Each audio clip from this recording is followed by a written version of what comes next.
It started with whispers in Laura's head, thin strands of unease pulled taut under the peace of her suburban days.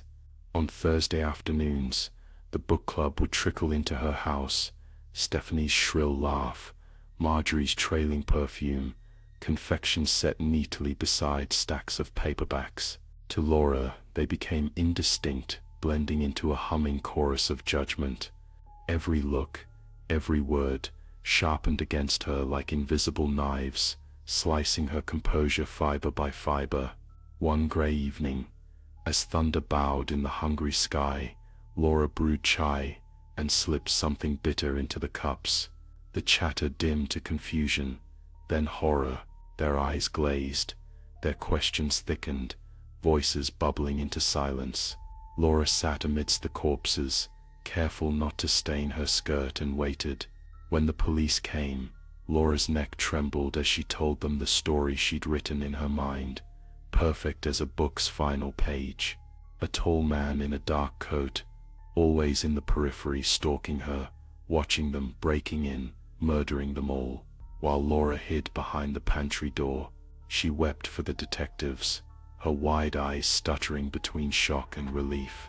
They nodded, scribbling down her words, not noticing the manuscript she burned in the fireplace, diary pages filled with purple ink, each a confession, each a prophecy.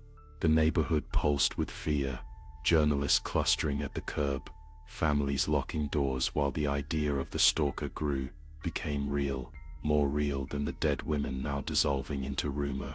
Yet Laura still heard the book club in her house, the echo of porcelain mugs, the whisper of disapproval brushing her nape. Nights she crept the hallways, feeling them behind every door, cool hands searching for revenge, or simply for the truth.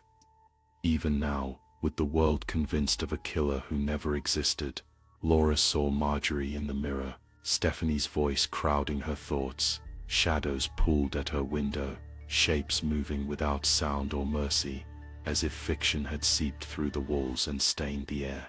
Sometimes, Laura left the porch light burning deep into dawn, hoping he would finally come, the man she invented, so she could show him where monsters like her really lived.